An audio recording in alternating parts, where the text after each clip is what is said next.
તો હવામાન વિભાગે કડકડતી ઠંડીના એંધાણ આપ્યા છે। કાશ્મીર હિમાચલમાં સતત હિમવર્ષાની અસર જોવા મળી છે। કાશ્મીરના ગુલમર્ગમાં બરફવર્ષા થાય છે।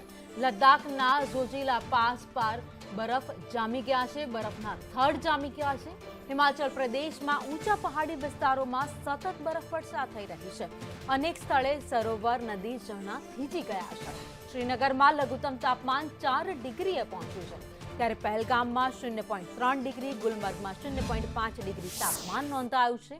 હિમાચલના ઉચ્ચ પર્વતીય ક્ષેત્રોમાં તાપમાન -માં પહોંચી ગયું છે। બરફવર્ષાને કારણે ઉત્તર પશ્ચિમ ભારતમાં પણ ઠંડીમાં વધારો થવાનો છે।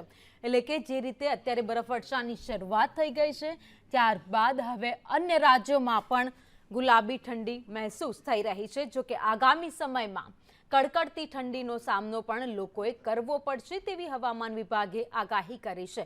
કારણ કે હિમાચલ પ્રદેશ અને સાથે જ કાશ્મીરમાં અત્યારે જ બરફવર્ષા શરૂ થઈ ગઈ છે। અવિરત બરફવર્ષાને કારણે ઠંડીમાં સતત વધારો થઈ રહ્યો છે।